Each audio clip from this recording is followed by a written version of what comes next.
आप तो हमारी छाया भी नहीं देखना चाहते। वो देखो, नहीं अरे सुनो जी, तुमको क्या इतिहास मालूम है, मैं बताता हूँ। अरे बैठो, अरे आप क्यों बात करते, चुप बैठो। बदलना है तो अब हालात बदलो, बदलना है तो अब हालात बदलो, ऐसे नाम बदलने से क्या होता है। देना है तो युवाओं को रोजगार दो, सबको बेरोजगार करके क्या होता है। दिल को थोड़ा बड़ा करके देखो, लोगों को मारने से क्या होता है। दिल को थोड़ा बड़ा करके देखो, लोगों के मारने से क्या होता है। कुछ कर नहीं सकते तो कुर्सी छोड़ दो। बात बात में डराने से क्या होता है। बात बात में डराने से क्या होता है। अपनी हुक्मरानी पर तुम्हें गुरूर है, लोगों को डराने से धमकाने से क्या होता है। बदलना है तो अब हालात बदलो, ऐसे नाम बदलने से क्या होता है, और यहाँ से वहाँ जाने से और क्या होने वाला है। उसीलिए तो बोलो, नाम बदलने से कुछ नहीं होता। हाँ, हिंदी बोलो और कुछ भी बोलो, हम है इंडिया।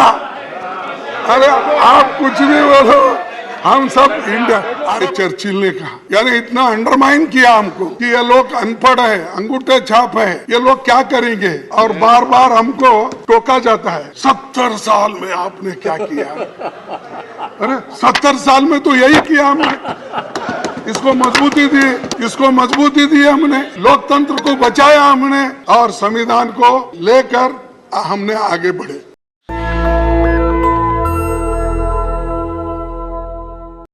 सर, आपका मैं आभारी हूँ, क्योंकि मुझे आप जल्द बुलाए और अपनी बात रखने के लिए मुझे मौका मिला, इसलिए मैं आपका आभारी हूँ। मैं इस शब्द से शुरू करूँगा ताकि कोई ये न समझे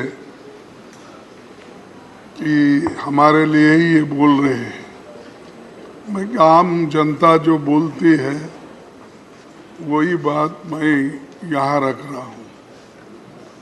और संविधान, आगे ये भी बोलूँगा कि संविधान कैसा बना और संविधान के तहत हम कहाँ तक चल पाए, और संविधान ने कितनी हमको आज़ादी दी है, उसका हम कहाँ तक किस ढंग से अच्छी तरीके से देश को बनाने में हम इस्तेमाल कर रहे हैं, ये बहुत बड़ी बात है।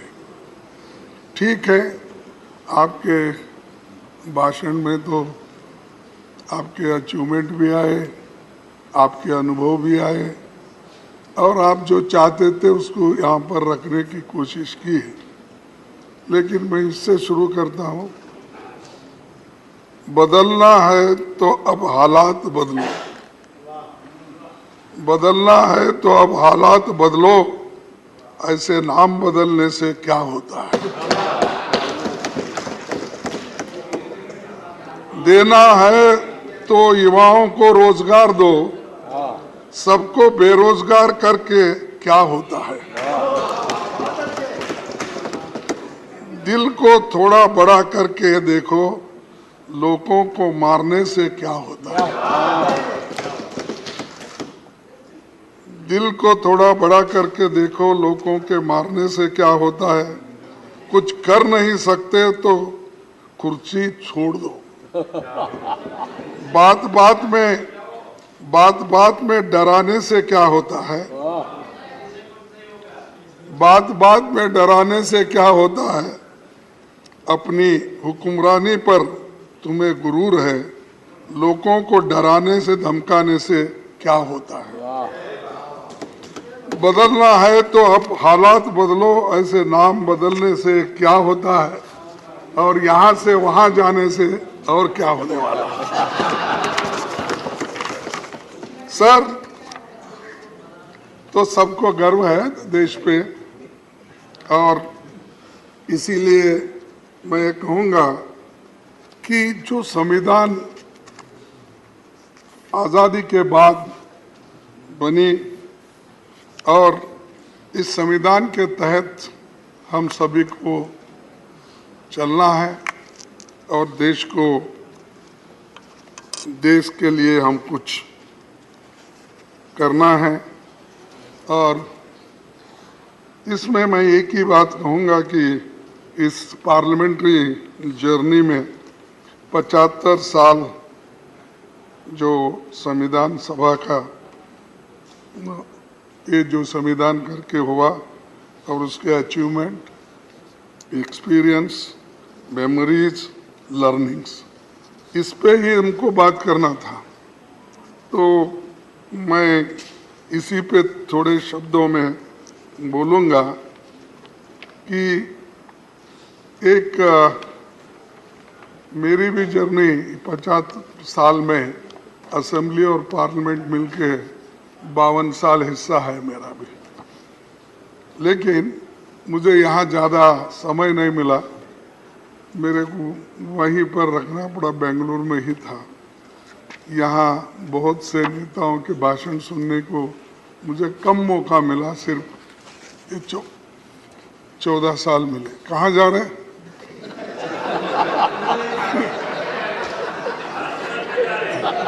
नहीं, बड़ी गड़बड़ी में जा रहे थे तो मुझे लगा, बड़ी गड़बड़ी में जा रहे तो मुझे लगा, तो इसलिए पूछा। ये टच करना कानून का उल्लंघन भी है। अब ये साहब हमारे हाउस में उल्लंघन बहुत होते हैं, फिर भी आप दिलदार हैं, उसको संभाल लेते हैं। उसीलिए मैं बोला उसको संजय सिंह को और चड्डा को बुला लो। आगे वही चिंता थी मेरे को, उधर गए फिर क्या।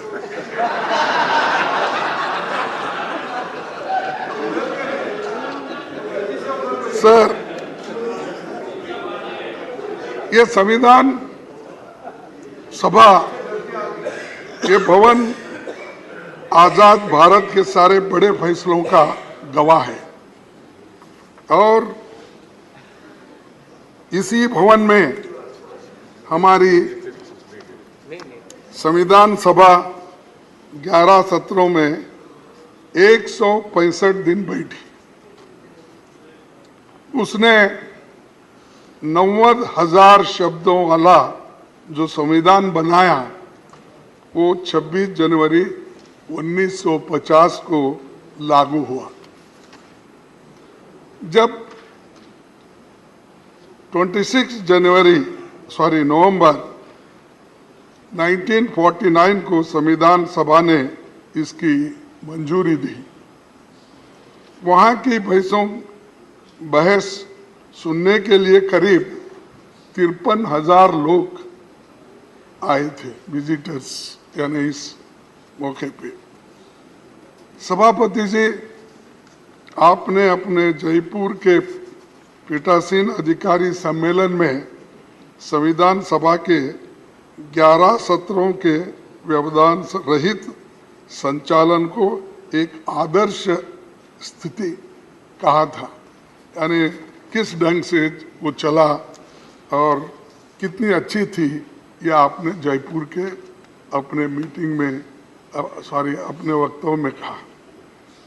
तो ऐसा वो एक वक्त था जो सबको लेके लोग चलते थे और लोकतंत्र को ठीक ढंग से ठीक रास्ते पे ले जाने के लिए कितनी कोशिशें होती थी, इससे यह अंदाजा लगता है। उस वक्त कौन थे प्राइम मिनिस्टर? पंडित जवाहरलाल नेहरू। नहीं सर, आपकी याददाश्त बहुत अच्छी है, इधर क्यों देख रहे हैं? नहीं, इधर ये टैक्टिकल है। मतलब ऐसे लगता है कि बहुत अच्छा स्क्रिप्ट किया हुआ है। साहब मेरे आपको याद दिला रहे थे साहब, सर, आपको याद दिला रहे थे जरा। नहीं,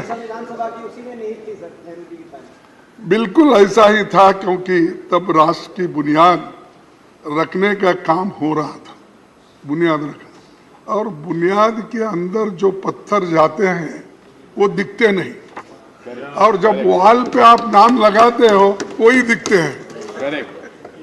आप कभी भी जाइए साहब, आप तो 2-4 अनेक कोर्ट तो उद्घाटन किए होंगे अब तक, कहीं भी जाए जो बिल्डिंग ठहरती है बुनियाद पर, वो अंदर के मजबूत पत्थर किसको भी नहीं दिखते, यस लेकिन ऊपर का नाम। माने खड़गे जी, मैं हाल में भारत मंडपम गया था, हाँ देखिए, नींव भी देखी और ऊपर भी देखा। यही मैं बोल रहा हूँ, आप बहुत से लेकिन देखते दुनिया हैं के नेताओं ने जो मुझे कहा, सर बोलने दीजिए, आश्चर्यचकित हो गया। सर बोलने दीजिए सर। उसकी नींव का भी आधार समझ में आ गया, ऊपर का भी समझ में आ गया। उसीलिए साहब इतने इतने बिल्डिंग्स, आप कौन से भी इमारत बनी होगी, राजे रजवाड़ों के महल बने होंगे, और हमारी पार्लियामेंट बनी, पहले की पार्लियामेंट है, नई है, और कुछ कल जाने में अभी वो दिक्कत है, कौन देखे कौन नहीं दे, हमारी जगह कहाँ है वो भी ढूंढना पड़ेगा।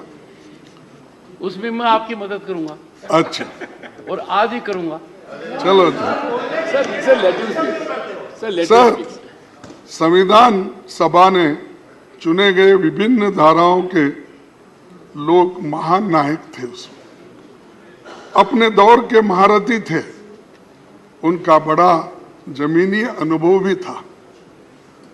स्वतंत्रता, समानता, न्याय, मानवीय गरिमा और लोकतंत्र उनकी नसों में समाया था, क्योंकि उसके लिए ही तो वो लड़ रहे थे।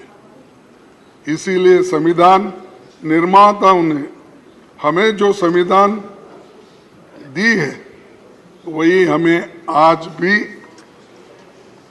एक बनाए हुए हैं, और उसी ने राष्ट्र के लिए सशक्त ढांचा तैयार किया है। इसी कारण लोकतंत्र के सिद्धांत और व्यवहार आज जनता के स्वभाव का अभिन्न अंग है। भारतीय संविधान हमारा सबसे बड़ा मार्गदर्शक है। इसी के आधार पर संसदीय प्रणाली के हक में फैसला हुआ, और अडल्ट फ्रेंचाइज जो हमको मिला वो सबसे बड़ी बात है, क्योंकि आपको तो मालूम है, पहले जब वोटिंग पावर थी 1935 के इस एक्ट के तहत, हाँ, जो टैक्स देते हैं, जिनके पास जमीन है, जो पढ़े लिखे हैं, जो इनकम टैक्स पे करते हैं, ऐसे लोगों के लिए ही वोटिंग का अधिकार था। लेकिन हमने जो संविधान बनाया, पंडित जवाहरलाल नेहरू जी और डॉक्टर बाबा साहब अम्बेडकर, वल्लभ भाई पटेल, जितने भी महान नेता उस वक्त इस कॉन्स्टिट्यूंट असेंबली में थे, उन्होंने अडल्ट फ्रेंचाइज दिया। आप लिखो या आप पढ़े हो या अनपढ़ हो, आप गरीब हो या आप अमीर हो, सबको एक ही वोट, और उसका वैल्यू भी एक ही। करेक्ट। जो एक बड़ा अमीर आदमी, फर्ज करो अदानी के जैसा, उसको भी एक ही वोट, उसका वैल्यू भी एक ही वोट। लेकिन आज हमारे जो कर्मचारी है, छोटे लोग हैं, काम करते हैं, उनको भी एक ही वोट। ये किसने दिया? ये कॉन्स्टिट्यूशन जो बनाने वाले कांग्रेस के उस वक्त आज़ादी, जिन्होंने आज़ादी के लिए लड़े और ये दिलाए, और ये ढांचा बना। इसीलिए आज भी अडल्ट फ्रेंचाइज से ये देश जिंदा है, एक है और इंक्लूसिव है। और ये इंक्लूसिव बोले तो थोड़ा सा डर होता है उनको। इंक्लूसिव बोले तो फिर इंडिया, उसको क्या करते हैं छोटा करने के लिए, हमारे नड्डा साहब इंडी बोलते हैं। ठीक है, उसीलिए तो बोलो नाम बदलने से कुछ नहीं होता। इंडी बोलो और कुछ भी बोलो, हम है इंडिया। अरे आप कुछ भी बोलो, हम सब इंडिया। अरे बैठो, अरे आप क्यों बात करते, बेंगलुरु से आए हैं, चुप बैठो। राजस्थान से बेंगलोर गए। हमारे नायकों ने बहुत मंथन करके जो संविधान दिया वो जनता की आकांक्षाओं को खरा उतरा है।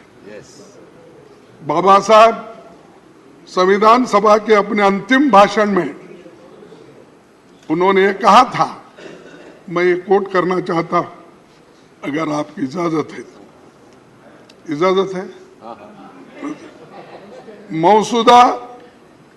मसौदा समिति का कार्य बहुत ही कठिन हो जाता यदि ये संविधान सभा विभिन्न विचार वाले व्यक्तियों का एक समुदाय मात्र होती, विभिन्न विचारधाराओं के लोगों का एक समुदाय होता,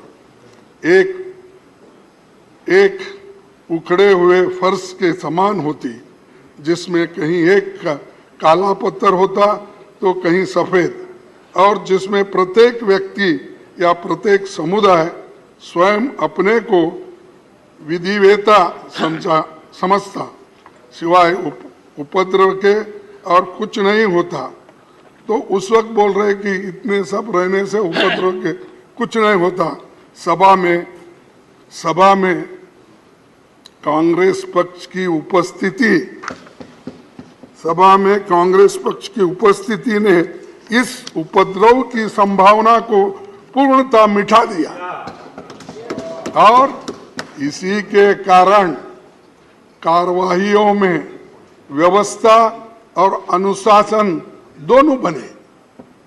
कांग्रेस पक्ष के अनुशासन के कारण ही मसौदा समिति यह निश्चित रूप में जानकर कि प्रत्येक अनुच्छेद और प्रत्येक संशोधन का क्या भाग्य होगा, इस संविधान का संचालन कर बैठी। तो ये कांग्रेस के लिए बाबा साहब अम्बेडकर ने कहा है कैसा संविधान बना, क्योंकि उस वक्त इतने डिफरेंट लोग थे, इंटेलिजेंट लोग थे, और एक दूसरे से वो अगर लड़ते भी तो बाहर आकर एक होते थे। वो कभी किसी के ऊपर कुछ नुक्ताचीनी करके बैठते नहीं थे। सर, मैं और एक आपको बात बताना चाहता हूँ कि ये बाबा साहब अम्बेडकर ड्राफ्टिंग यानी संविधान बनाने के लिए कितनी कोशिश की है बहुत लोगों को मालूम नहीं। चुपी ये कहते हैं ड्राफ्टिंग कमेटी चेयरमैन थे, वो क्या ये क्या, ऐसा बोलने वाले बहुत हैं, क्योंकि कोई व्यक्ति को हम नहीं चाहते। ये खासकर ये हमेशा ये दलितों की हालत होती है, तो जब उन्होंने इतना कष्ट करके रात दिन बैठ के जो संविधान उन्होंने बनाया, इसीलिए उसमें एक टी कृष्णमाचारी का एक कहावत अपना स्टेटमेंट है, मैं आपके सामने पढ़ के। संविधान का निर्माण करने वाली चुनिंदा 7 सदस्यों की ड्राफ्टिंग कमेटी में सबसे बड़ी भूमिका डॉक्टर अंबेडकर ने बना। 7 लोगों, इसमें क्या होता, क्योंकि उसके एक सदस्य ने वो 7 में एक सदस्य त्याग पत्र दिया, कितने बचे? 6। एक सदस्य का निधन हो गया, कितने बचे? 5। जबकि एक अमेरिका चले गया, बचे 4। एक सदस्य रियासत के कार्यों में व्यस्त रहे और 2 सदस्य दिल्ली से दूर थे। उनकी सेहत खराब होने के कारण कम मौजूदगी होती थी, तो सारा दारोमदार बाबा साहब अम्बेडकर की। ये इतिहास है, हम इसको कभी नहीं कहते हैं। ये बार बार यही बोलते हैं ड्राफ्टिंग कमेटी के ये थे, सब मेंबर्स ने मिल। अब ये टी कृष्णमाचारी जो मेंबर थे उसके कॉन्स्टिट्यूंट असेंबली के, और खासकर इस ड्राफ्टिंग कमेटी के मेंबर थे, उन्होंने ये बात कही।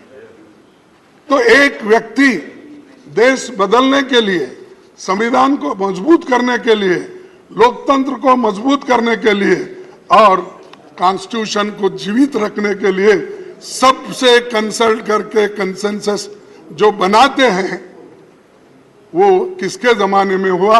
वो कांग्रेस ने किया। उसकी रक्षा के लिए हम लड़ रहे हैं, उसी के लिए हम तैयार हो गए हैं। Yes. सब कुछ हम ये नहीं समझते, हम जो कहेंगे वो हमको मिलेगा। हमारा एक Take the Constitution. सभी का एक इरादा है कि जो चीज इतने कष्ट से, इतने मेहनत से कमाई है, उसको हम गुमाना नहीं चाहते। बहुत बढ़िया। तो इसलिए सर, आपको और एक यही बात करूंगा कि इसके बाद 1950 में भारत ने जब लोकतंत्र अपनाया तो बहुत से विदेशी विद्वानों को लगता था कि यहाँ लोकतंत्र विफल हो जाएगा, क्योंकि ये करोड़ों अंगूठे छाप लोग हैं। तब ब्रिटिश प्रधानमंत्री, आपको तो मालूम है, फिर मैं बोलने की आवश्यकता नहीं है, फिर भी चर्चिल ने यहाँ तक कहा था, अंग्रेज चले गए तो उनके द्वारा स्थापित न्यायपालिका, स्वास्थ्य सेवाएं, रेलवे और लोक निर्माण का पूरा तंत्र खत्म हो जाएगा, ये चर्चिल ने कहा।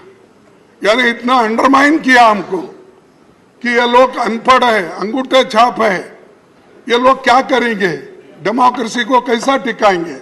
लेकिन हमने टिका के दिखाया, हमने इसको मजबूत करा, इसका संरक्षण किया, और बार बार हमको टोका जाता है, 70 साल में आपने क्या किया।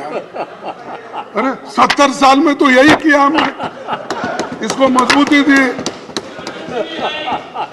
इसको मजबूती दी हमने, लोकतंत्र को बचाया हमने, और संविधान को लेकर हमने आगे बढ़े। और बार बार आपके पास कुछ नहीं बोलने के लिए, ये बोल तो जाओ, और कितने दिन बोलते बोलते जाओ। सर, तब वर्ल्ड वार 2 में, उसके बाद में 7 आजाद हुए देशों में सैनिक तानाशाही थी, फिर भी हमारे लोग मजबूती के साथ इस देश में इस संविधान को टिकाया, डेमोक्रेसी को टिकाया। लेकिन हमारे यहाँ सत्ता का हस्तांतरण गोली या बंदूक से नहीं हुआ।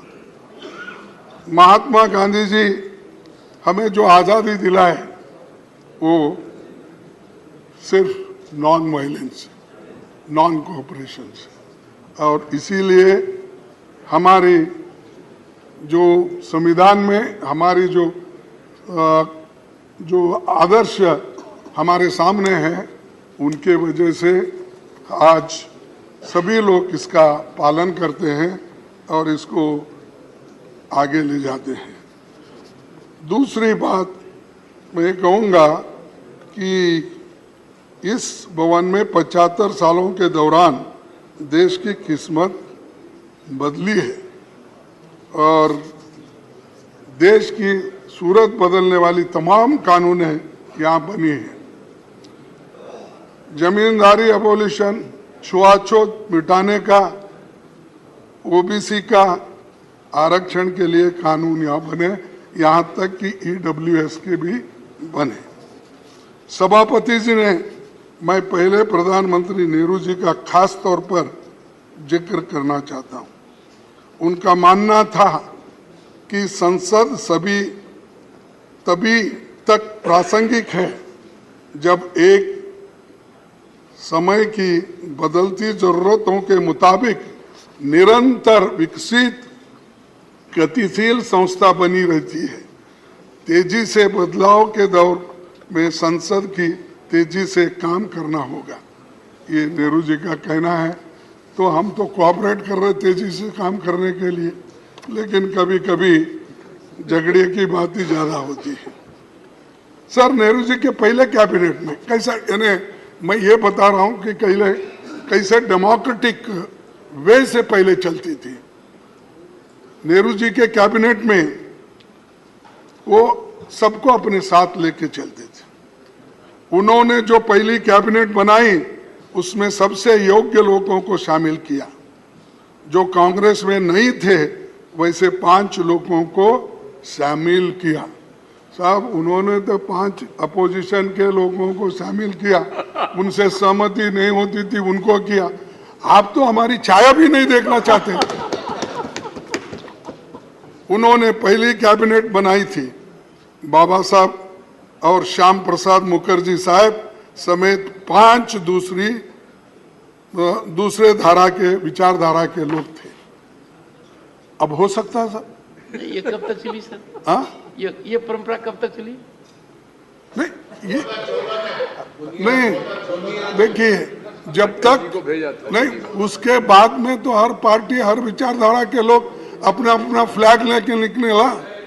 जब झंडे अलग हो गए, लेकिन इसको बुनियाद डालने के लिए, सहन करने के लिए, सबको लेके जाने के लिए ये काम उन्होंने किया। अब तक तो चल रहा है, लेकिन एक कि आप अपोजिशन को सहन नहीं करते, उन्होंने सहन करके अपने कैबिनेट में लिया। हाँ, बाबा साहब अम्बेडकर को देखो, नहीं अरे सुनो जी, तुमको क्या इतिहास मालूम है? मैं बताता हूँ। जब कोई भी पार्टी बनाते हैं तो अलग अलग पार्टी में होते हैं, तो वो बाद में बहस करता हूँ मैं आपसे, आओ मेरे पास में सब सबूत है। नेशनल दस्तक की आपसे गुजारिश है कि अगर इसको बचाना चाहते हैं तो नेशनल दस्तक को सब्सक्राइब करने के लिए रेड कलर के सब्सक्राइब बटन को दबाएं, फिर बेल आइकन की घंटी दबाएं। नेशनल दस्तक को बचाने के लिए बहुत जरूरी है कि हर खबर को शेयर करें, लाइक करें, कमेंट जरूर करें।